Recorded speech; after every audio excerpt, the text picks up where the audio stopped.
Hi, I am your host, Henry Clavo, CEO and founder of Orlando Insight Group. Each episode, we dive into real conversations with technology leaders, innovators, and experts who are shaping the future of IT and data and cybersecurity, and also thought leaders.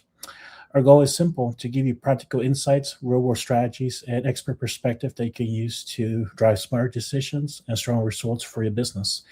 Today's guest is Trang Nova, a professional speaking coach and international keynote speaker who helps entrepreneurs and teams communicate with confident authority. Once a withdrawn introvert, Trang went on to speak on a global stage, including TEDx Cecil Street in 2024. Interestingly, she came to this work after years as a psychotherapist and strength and conditioning coach. And now she treats communications the same way as both an art and a science skill kit, anyone that can master rather than a gift that you're born with. She's also the host of the Voice for Impact podcast, is on a mission to help more visionaries find the confidence to speak up and lead. Welcome, Trang. How are you today? Henry, thank you so much for having me. And thank you for that wonderful introduction. I always sit back and listen to my own bio and I'm like, oh my God, did I really do that? So it's a great way just to kick off the podcast. Definitely. And we're happy to have you here. Especially our audience are very curious to learn about your industry and your work. So, for listeners meeting you for the first time, how do you describe what you do and who you help? Mm. Well, to start off with introducing what I do, what I want to actually point out is it's adaptable. So, depending on who I'm talking to or my environment, I will change how I introduce myself. And Hmm. that is a secret to communication. Hmm. However, the most easy to understand way to describe what I do is that I help people. Like professionals and business owners, I help them to speak with confident authority so that they can be recognized for their expertise. And I help people to do that on and off the stage, whether it's in their business, whether it's in networking, meetings, negotiations, with their client relationships, or if they are an aspiring speaker and they want to up level their presentation or public speaking skills, then yes, I help people to be more confident to own the stage. Yeah, especially in the IT and tech stage, I meet many people who are not confident or able to communicate not only on the stage but at work. So it makes sense that knowing these skills will help elevate someone's to the next level. Yeah, absolutely. And this is something that I talk about all the time. Like there are brilliant people in this world. A lot of the listeners to this podcast, I'm sure that they are great at their technical knowledge. But the thing is, you could be the best in the world at what you do. However, if you struggle to confidently and clearly convey that to others, then how will people ever know? You only ever be perceived at the level of your ability to communicate. If you are stuttering, if you are unable to pitch yourself, advocate yourself, explain what is in your mind, then to the other person, how will they trust you? How will they believe you? How will they pay you what you are worth? And that is the secret. That's the $1 million answer. Like, not many people know that, or they believe that merit and working at the best way you can do will get you there, but that's usually half the battle. Yes. You talked about going from a withdrawn introvert to speaking on a global stages like TEDx. What was the turning point that started that shift, Trang? Mm. I wish I could say that there was a single turning point where I went from being shy and quiet to suddenly being like confident in using my own voice to be heard. However, it has been a journey. And for me, it started from when I was young, when I was just starting out in school. For anyone who doesn't know my story, I was born in Australia to Hmm. Vietnamese immigrant parents. So growing up, I spoke Vietnamese, not Hmm. English. And what that meant was when I started in school, I couldn't speak nor understand this alien language that everyone else was speaking around me. So I was sitting in the corner by myself, just trying to get by. And throughout the years of school, I naturally started to pick up more English. I started to actually be able to communicate with others. However, I still felt quite like an outsider, Mm, like culturally. Everyone was into the AFL, which is Australian Football League. I mm, had no idea what that was. I was bringing food to school that I loved at home, noodles and rice, but it smelled funny at school. And the kids would look at me and they'd be like, "Oh, Trang, that smells." So I always felt like the outsider who didn't belong. mm, But there was one starting point that began to change the way that I saw myself. And that was when I transitioned from primary school to high school.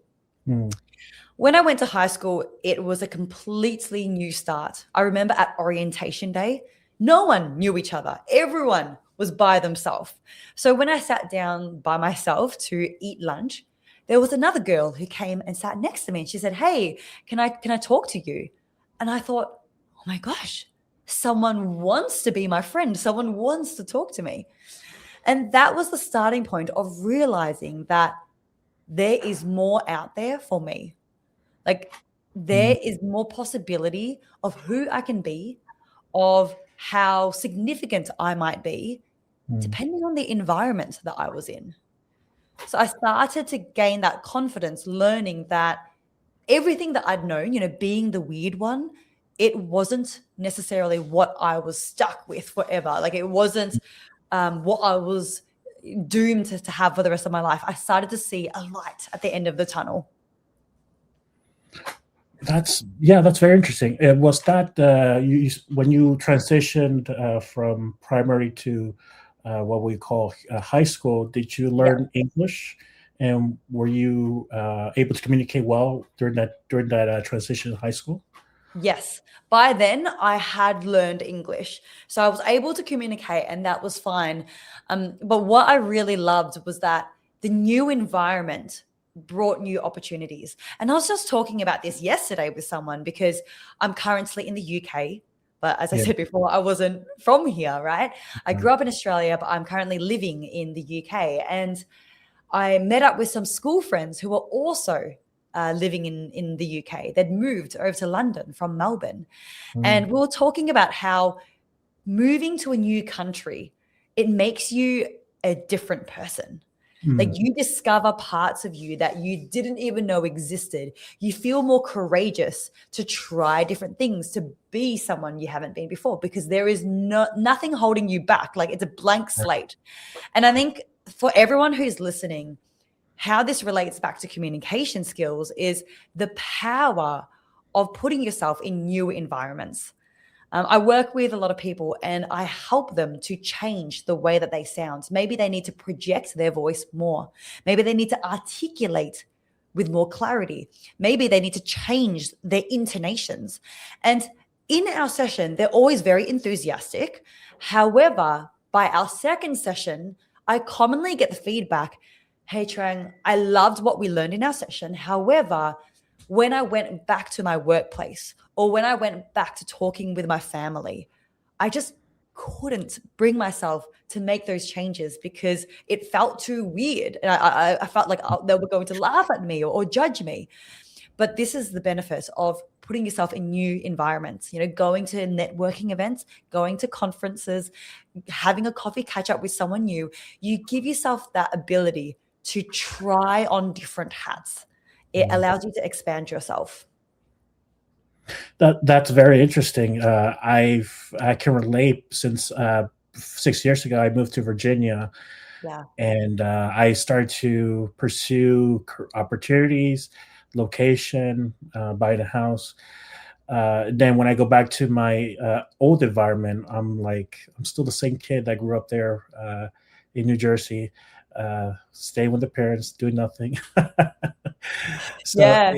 it does make sense. Yeah, you have to change your environment to make a positive change. Yes, absolutely. And that's not to say that it's impossible to change in an old environment either. Like I do this. I move overseas. I live overseas. And then when I come back to Melbourne and I speak with old friends or family, it is tempting to go back to old ways. But this is where I remind myself, hey, this isn't a step backwards. No. This is actually an opportunity to further ingrain these new habits, to actually utilize this higher level of communication or higher level of thinking or whatever Mm. in old environments that want to pull you back. So it's harder, but it's not impossible. No, I agree. But yeah, it's harder because you are in familiar ground, and it's very hard to change. Mm. I wanted to go back. The reason I asked the question about learning English is because not only does your environment change, but also your personality changes when you learn a new language. I just was curious. Do you feel the same person, the same Trang when you speak English versus when you speak Vietnamese, or they're the same for you? Oh, it's so interesting that you ask this. But Henry, can I ask you a question? Do you speak multiple languages yourself? I speak Spanish and English. Yeah, so you may actually resonate with this, or maybe this is why you asked the question. I was just reading a research study the other day about this. So, in short, my answer is yes, I do feel a little bit different when I speak my different languages. And that's not just because of the language, but also because when I'm speaking Vietnamese, I'm almost always with family. And then when I'm speaking in English now, I'm usually doing business or Mm. I am teaching or I'm on a stage. So it's like two different archetypes, like two different hats that I wear when I am in different zones of languages. But I did read a research paper about this and it is true. It's very often that people who are bilingual or trilingual, they feel like different people when they speak different languages because it activates different parts of them. And that just shows how powerful language is. Language and communication, like speaking, is not just an extension of us. It feeds back into our sense of identity and how we feel. So this is why I love what I do, and no bias. I mean, obviously this is what I live and breathe, but Mm. it plays such an integral role in how we move through life, the success we achieve, how confident we feel. It comes in back into the way that we speak. I agree. When I speak with my best friend, I'm a different person. I express myself better. Basically, I'm at home compared to English, which is different. So I can Mm, relate. Yeah. yeah. What interests me about you, Trang, you spent years as a psychotherapist and strength coach before going on in on communication. What made you take that leap? Mm. I I often look back and in this case, there was a single turning moment. And I know it sounds very romantic and you can like over exaggerate how powerful this turning moment was, but there was one moment. So what Mm. happened was I'd gotten up early one morning to go for a run. And when I stepped out onto the sidewalk to begin the run, I heard a crunch. And I was like, what's that? What's going on? I looked down and I'd stepped on a snail. Oh. Now, this wasn't the first time that I'd stepped on a snail before. I'd done it many times before, but for some reason that morning, I couldn't stop thinking about it. And I couldn't help but feel guilty that Mm. me going for a run on this day at this time, I'd caused such an effect on something outside of me. Like in this case, I'd killed something. Mm. So if I had taken a split second longer to have my drink that morning, or if I'd snoozed my alarm one more time that morning, I probably wouldn't have stepped on that exact snail. Right. So it really dawned on me, wow, every decision that I make, every micro decision, every macro decision has a whole series of consequences. Mm. So as a human being, I have such a profound impact on the world around me that goes beyond what I would ever witness or understand based on every decision that I make, every action that I take. So that unlocked something that I did not see coming because it awakened this quarter life crisis. I was Wow. 24 at the time. And I know this sounds very dramatic, but it really was. I started to question everything. I Mm. changed my diet. I actually became plant-based. I changed my lifestyle. I started to question my career. And I thought to myself, based on what I do every single day, how can I choose a path that has the most impact? That makes the biggest difference in this lifetime rather than just cruising through life, living day by day. So I decided that I wanted to work with people more deep and more comprehensively than just as athletes. I wanted to work with them as human beings. Mm. And through a series of experimentation and trying different things, I found my superpower. And my superpower is in how I make people feel with my voice. And through coaching people of all different backgrounds in all different ways, I've helped them achieve incredible things, from running a marathon back in my sports coaching days Mhm. to quitting a job, selling their house to then pursue their dream career, to being able to speak on stage in front of 1,000 people. I'd been able to help people in so many different ways. And all of that, the common denominator was my voice. And that made me realize the power of our voice. If enough courageous people, whether you are a CEO or a business owner or whoever you are in society, if you are courageous to speak up using your voice, then you can lead. You can influence people to think differently, to do better in their lives. You can actually have a positive dent on the positive dent in society and in this world. You can make a positive change. So that's why I went all in on communication training. I wanted to help more people have more power in who they are and in their voice. Yeah, wow, that takes a lot of self-awareness to realize that, that event and being able to affect somebody, to transform from what you did before to what you're doing now. Yeah, Mm. that takes a lot of thought and a lot of planning, so I'm glad that you were able to do that. Yeah, thanks, Henry. It was a quarter life crisis, like I say, and people laugh when I say that because you've heard of midlife crisis, but quarter Right. life crisis, not so much. However, it was a challenging year and a half where I was feeling very much at a crossroads in my Mm. career. I had a lot of fear, I had a lot of doubt, and yet I could feel the pull. I just felt this voice inside of me that told me I was meant for more. And I think a lot of people listening probably have felt that before, like if you're listening, you're very likely a high achiever. You're driven to achieve more and you're constantly being pulled in those different directions. Yeah, and to be able to discover that early, not later, makes the difference. So yeah, you have people in different categories, but you were able to do it early. That really makes a difference. Yeah, yeah, absolutely. Was there a specific moment you realized it was your voice, not your expertise, that was not holding you back? Mm. There actually was. And I love that you asked that because there was one afternoon. It was the weekend, a Saturday afternoon when I was sitting on my couch and I had nothing else to do. So I thought I would start to clear out my photo album on my phone. So I Mhm. was going through photos, going back in time, deleting photos that were duplicates or that I didn't need. And then I saw different photos that reminded me of my power in my work. So there was one photo of me standing next to a client who'd run her first marathon. Mhm. There was another photo that was a screenshot of a client telling me that she had spoken in front of 1,000 people. And thank you, Trang, for helping me achieve that. So that was in my business coaching days. I dabbled in some business coaching and I'd helped her with her pitch, with her proposal to get that gig.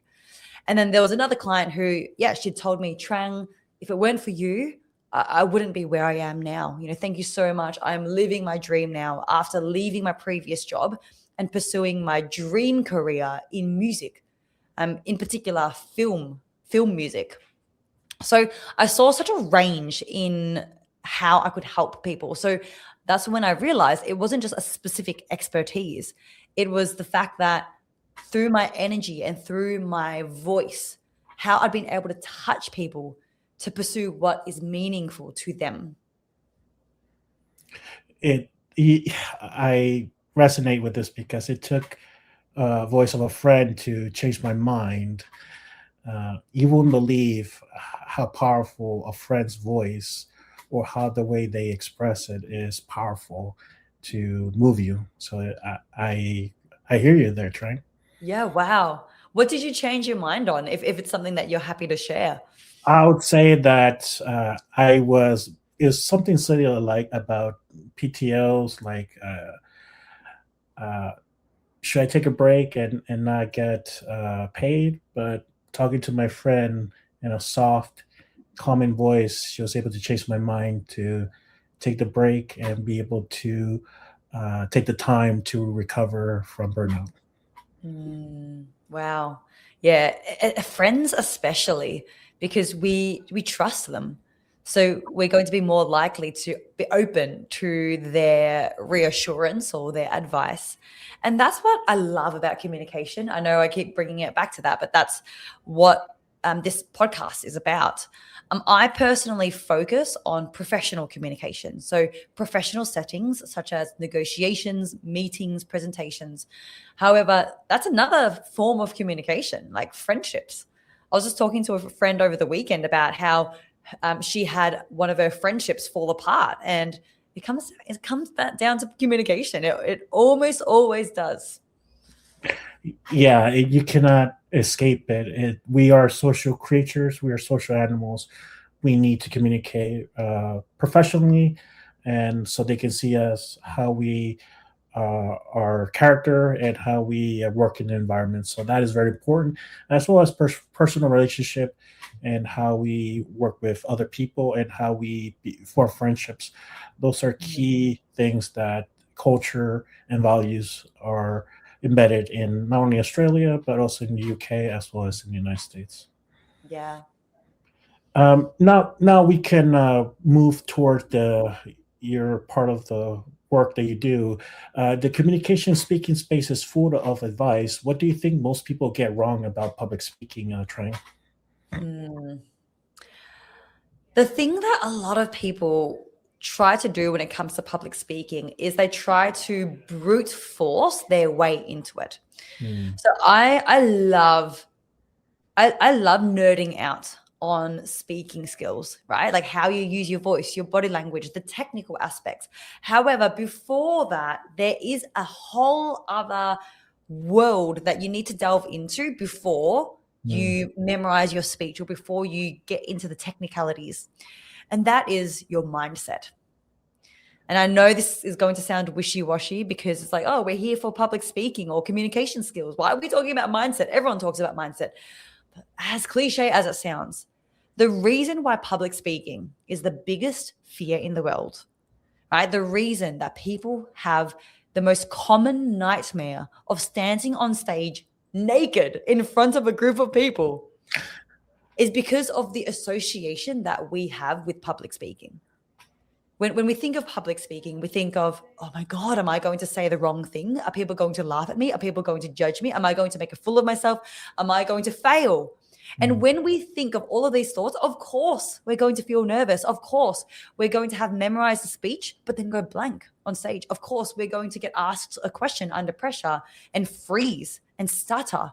Or the opposite, we ramble and we go around in circles and then we notice people checking their phone and that just feels defeating. So the mindset and the perspective that we have is the entire foundation for how well we can present ourselves on stage. So what I say is, instead of focusing on ourselves, of asking ourselves, oh, what are people going to think of us? Are we going to do this right or wrong? We need to shift our locus of attention to our audience. So away from ourselves and onto our audience. And instead of asking ourselves, oh my God, am I going to get this right? We need to ask ourselves, how can we make our audience's lives better than 3 hours ago? Hmm. And that's all we need to ask ourselves. That is all we need to focus on. And it is very simple. It's very simple. It's not always easy, but it's very simple. We just need to shift our attention onto our audience. And when we do that, everything changes. I remember there was a time where I was feeling particularly nervous. I was already well into my speaking career. However, I was speaking to a bigger crowd than ever before. And it was a branch of communication skills, a presentation that I'd never done before. So I remember standing in the wings of the stage and I was pacing up and down and I could just feel my heart. It was like beating out of my chest. And I was like, this doesn't feel good. Like I know how I usually feel and I can feel that something's not right. Like this butterflies in my stomach, they weren't butterflies, they were bats and they were angry and they were flying all around my stomach. So I just had to stop, put my fingers on my pulse to just feel my heart rate, which was going very fast. And then I was like, Trang, remember, your talk is not a performance to be judged. It is a gift you get to give your audience. So I kept repeating that to myself. Your talk is not a performance to be judged. It is a gift you get to give your audience. And the more I repeated that to myself, I noticed in real time my heart rate going down. Because when you focus on your audience, there is nothing to lose anymore. Like your ego is not at threat. Your identity is not at threat. Like there's actually no reason to be nervous. The only thing you'll start to feel is excitement or drive to serve and to actually give this gift. You know, when you give a gift to someone at Christmas, it's actually exciting. Like the anticipation of watching them open it up and have their eyes light up in delight as they open up the gift. Like it feels like that rather than, oh my God, am I going to get this right? Oh my God, am I going to make a fool of myself?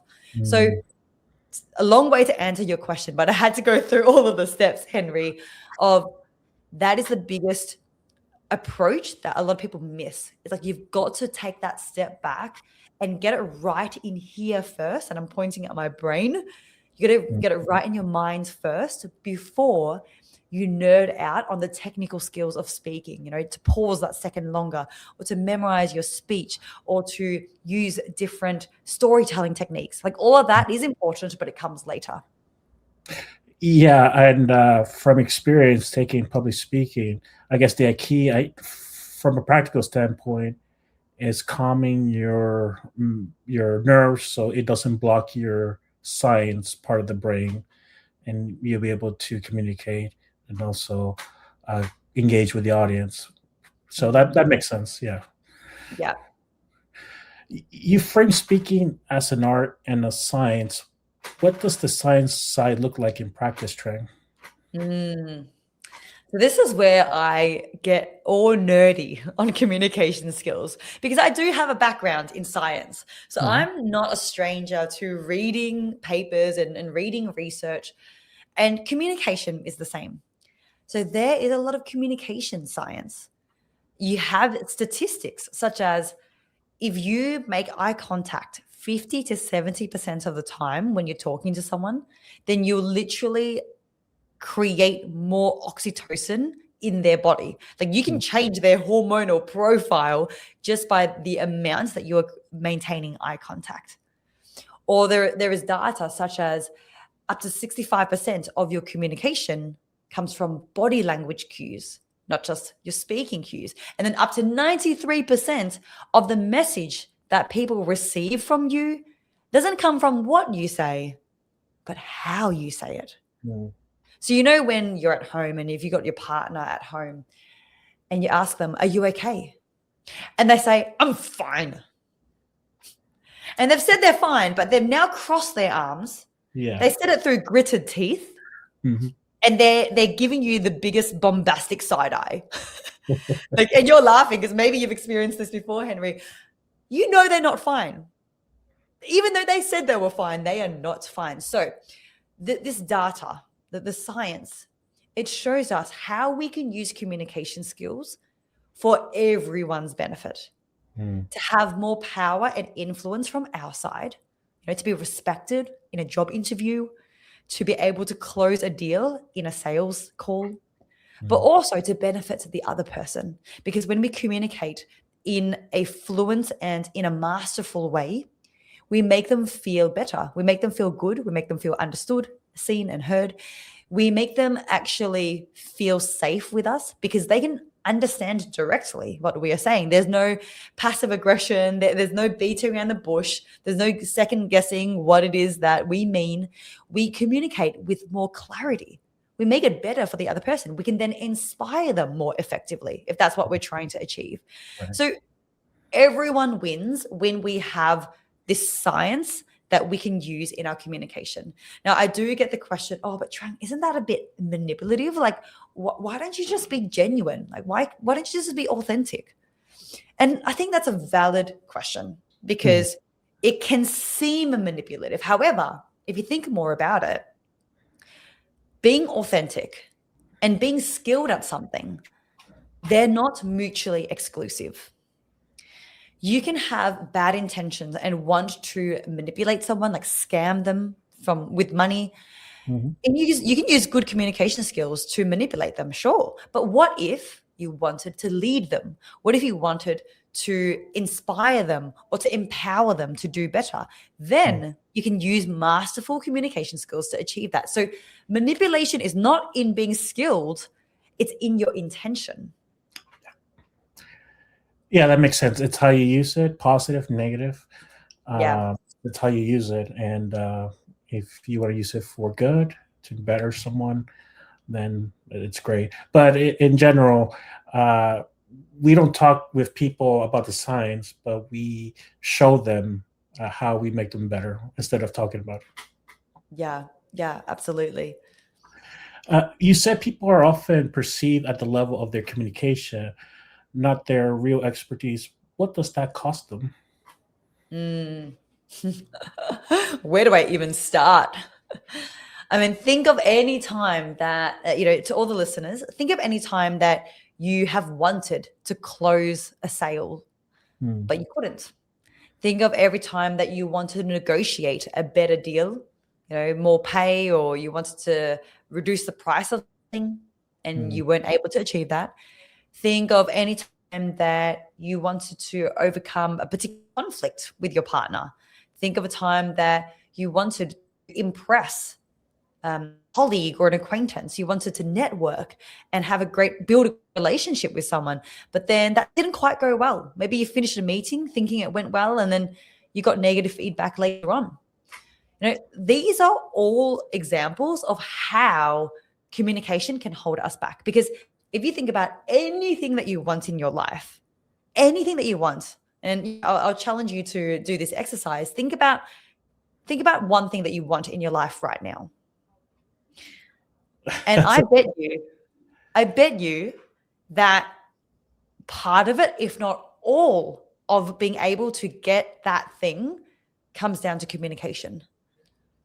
Whether it's in your work, whether it's making more money, whether it is having a better relationship with your parents, your partner, your friends, at least part of being able to obtain that thing comes from your ability to communicate through relationships.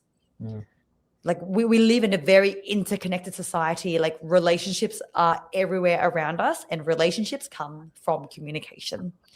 So the cost is dire, because if you're unable to confidently and clearly communicate with charisma or with confidence, then that will trickle into every facet of your life.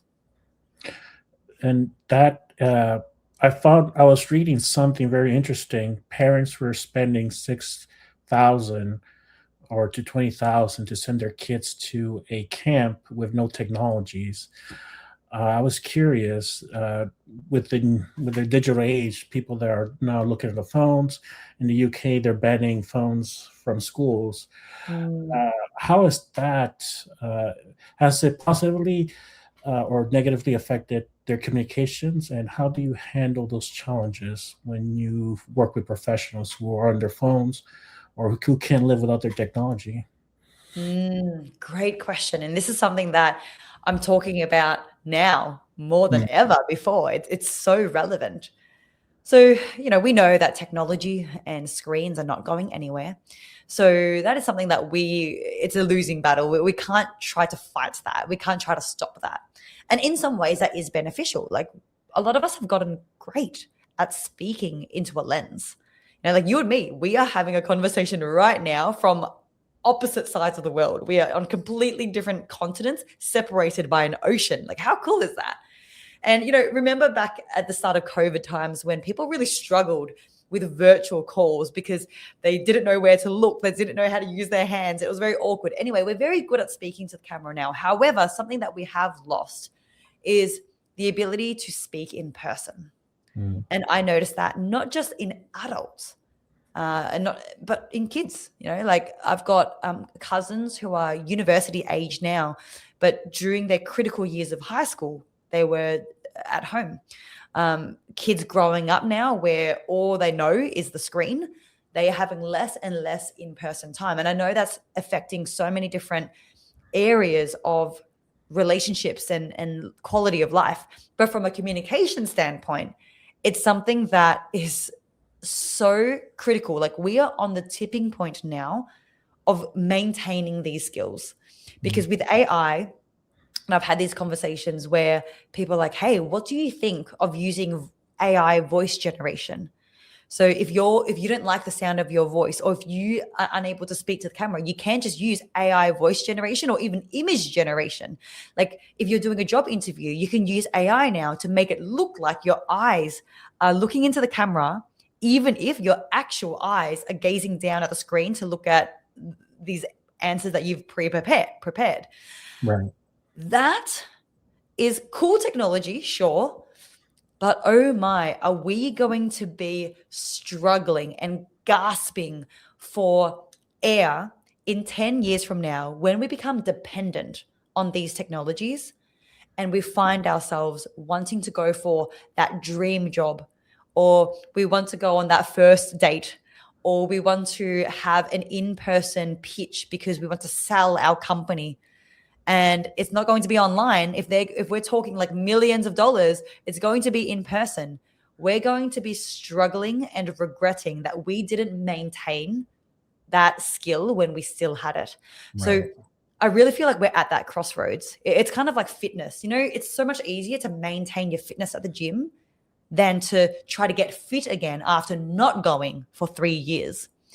So communication skills, we're really at that tipping point now where we can go in one direction or another, but nothing will ever replace the in-person and the ability to communicate with our own voice and our own body, because we're never going to be able to completely run away from that. It will always be an element of our life. So we need to keep that up. Yeah, it's like training. Yeah, you have to do some reps, do some practice, that's why you have, I know in the UK people go to pubs, people go to social hours, they have run clubs, so anything to get them to move it, but it is all comes down to best habits that they develop, I bet. Yeah. And I know it can seem hard, and I might jump ahead, Henry, you might have asked this question later on, because I am a proponent of practicing communication skills. Just like anything, if you want to learn a new language, if you want to get better at running, you've got to apply yourself. You can't just get better without doing it. So I am a big fan of actually allocating time to practice your communication skills. And I usually recommend 10 minutes a day. Now, that's not a lot, but it's also a lot for some people. Now, if that is too much for you, here is your easy out. When was the last time that you opened up your mouth to talk to someone? I am pretty sure it would have been at some point today. So every day we are already opening up our mouth to speak to people. So even if we don't have the ability to set aside 10 minutes a day to practice, we actually get to practice every time we open up our mouth, every single day. So what I recommend is actually putting a reminder on your phone. Put a reminder at 7 a.m. in the morning to kickstart your day. Put a reminder at 11 a.m. to get you reminded late in the morning, and then again at 3 p.m. in the afternoon to cover you in the later half of the day. And with these 3 reminders on your phone, you can be reminded to become intentional about the way you communicate. Just choose one thing. And I know we've kind of skipped over this in terms of like the actual techniques of what people can do to be better. But if you want to project your voice more, if you need to use a downward inflection instead of upward inflection, if you need to articulate your words more clearly. Like, choose one aspect of your communication that will make the biggest difference to you, and then focus on that for one whole week. You don't have to try different things. Just do one thing, put that reminder 3 times a day, and you will already start to notice changes through intentionality. Yeah, that's the first step. You have to know or set a goal for yourself, know what direction to go to be able to reach it. So that's great advice, Trang. So, and I was curious, if using these skills, what was the fast way to make a first strong impressions when you introduce yourself to people? Oh, this is getting really practical now. I like this. So, first impressions, right? Question for the listeners: how long do you think to have a first impression? Any guesses, Henry? Do you know? Uh, I guess going back to the basics, meeting someone at a social event, dressing well, and combing your hair, and being intentional when you walk to meet somebody. I think that's yeah. Yeah. So all of those things that you just described, they're all related to your appearance, would you say? Like how you look, how you walk. So body language is one of the 3 elements of communication. The other 2 is your verbal delivery, so what you say, and then also how you say it, how you sound. So body language is what you just said, Henry, and that is the first thing that people see, right? Now, it doesn't take them 20 seconds to make an assessment. It takes them 0.1 seconds. And this has been found with research because they actually did an experiment where they flashed photos of people's faces for just 0.1 seconds. And during that time, the audience had to make judgments of their traits, such as likability, trustworthiness, credibility. And they found that in 0.1 seconds, they made their judgments. And then even when they had more time to change their mind, they didn't change their minds on their initial judgments. They only doubled down on their confidence of their initial judgments within 0.1 seconds. So what that shows is that we have 0.1 seconds to make a first impression, starting with our body language. Then, of course, when we open up our mouth to talk, people will then make judgments based on how we sound and what we say. So if we want to create a great first impression, then we need to make sure that we give off warm body language cues to make the other person feel safe and make them actually want to talk to us or to get to know us. So being warm is one thing, and you can do that through a genuine smile. And when I say genuine, that means your smile has to reach your eyes. A fake smile looks like this. Ooh. And that you can just tell straight away because my lips moved upwards, but my eyes didn't change. So you need to have a genuine smile that reaches your eyes, that gives your eyes crow's feet wrinkles. Another way to show warmth is open body language. I think this is something that everyone is aware of, right? Arms out, palms facing up. These are obvious things, but the question is, are you actually doing it? Or are you at a networking event? Or have you walked into a board meeting and your arms are crossed? Or your hands are underneath the table instead of resting on the table where they are visible? So these are all the little things. Also on virtual calls, first impression, right? Like Henry, we just met 45 minutes ago. We hopped onto this virtual matters. So open body language, is my torso and my hands in view? If not, that's going to be a slight threat, because if we can't see someone's hands, what if they're holding weapons, right? So on virtual calls, we need to move back away from the camera so that you can see your entire torso and your hands. So that's through your body language. Now, through your voice, the way that you can use your voice to create warmth and trust with a first impression is greater melodic variation. Now, that sounds like a big word, but essentially what it is the opposite of being monotone.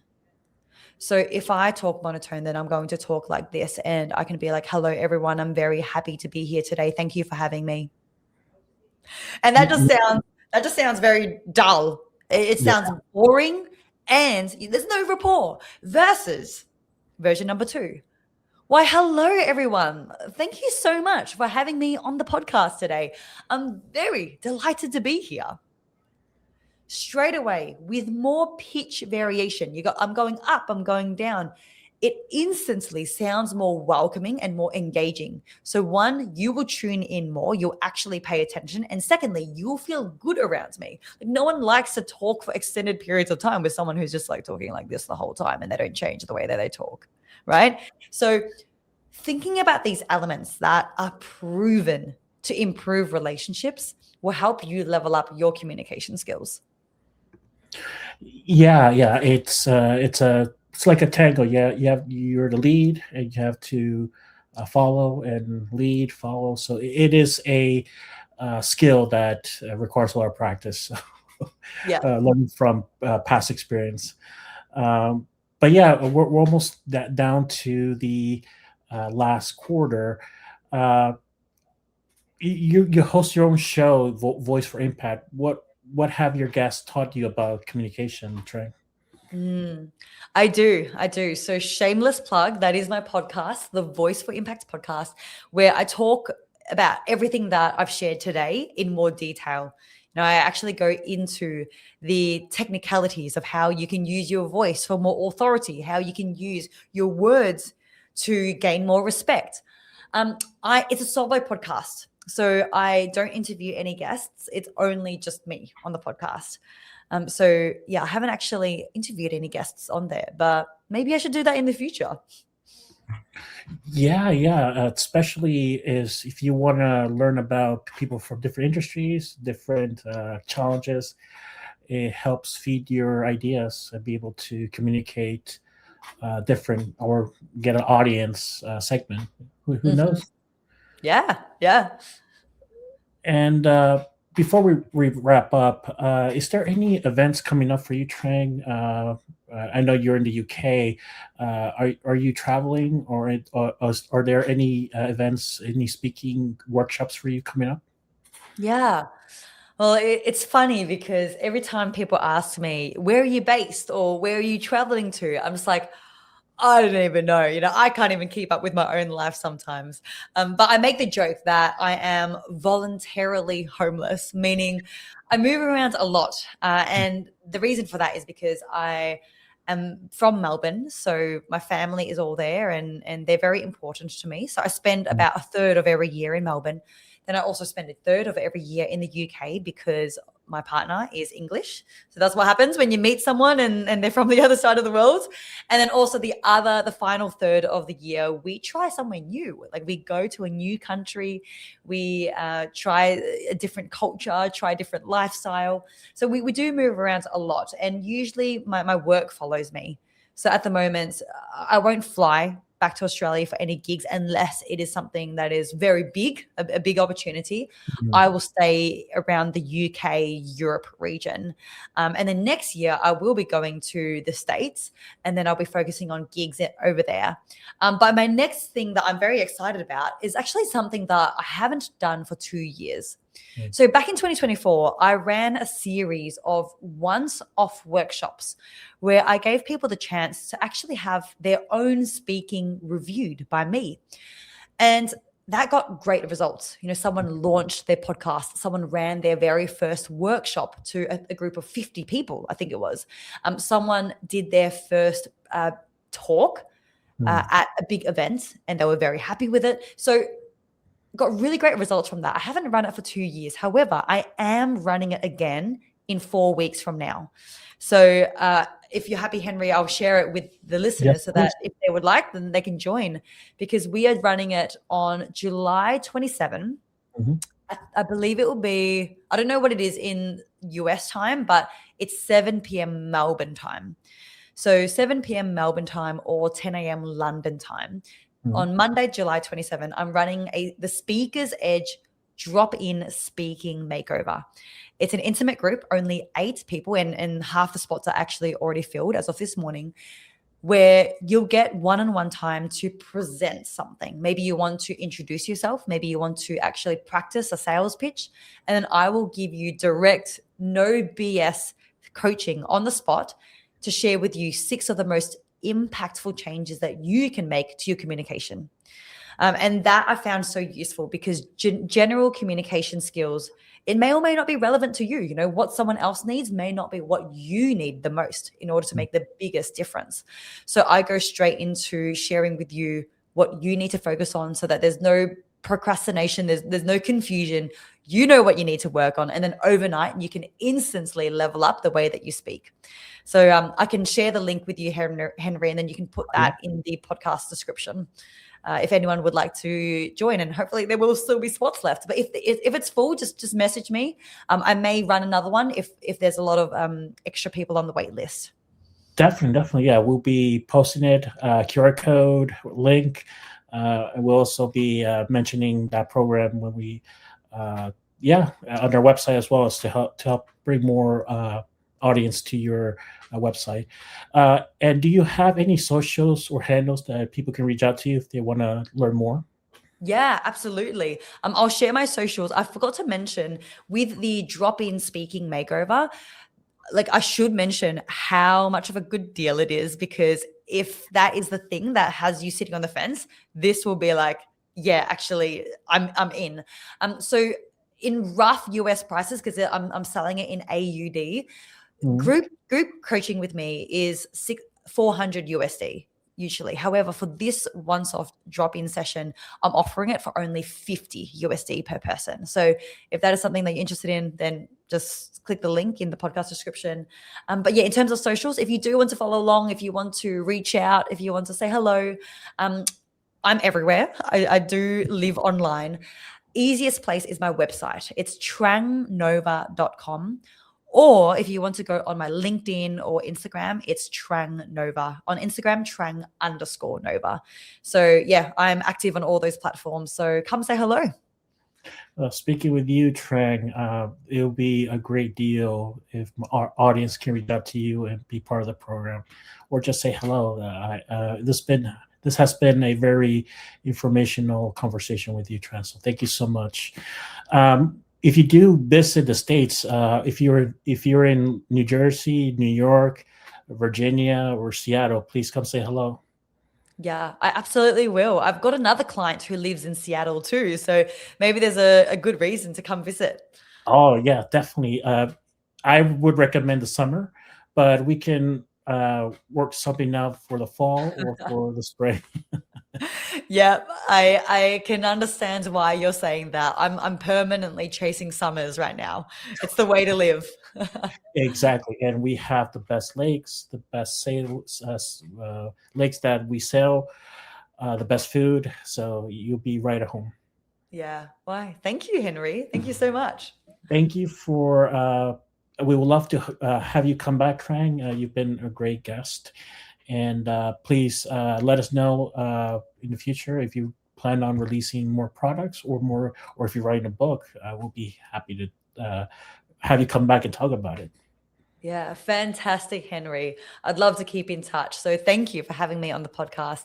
It's been very fun. I was saying to you before we started recording, I haven't done a podcast interview in a long time. So it's been fun. And I'm so glad that we've done this. Thank you so much, Trang. Thank you for tuning in and for staying tuned for this episode. If you are interested in conversations like this, you can find us at orlandoinsightgroup.com, and our podcast channel is orlandoinsightspodcast.com to sign up, subscribe, or leave us a message. So have a good evening and take care. Bye.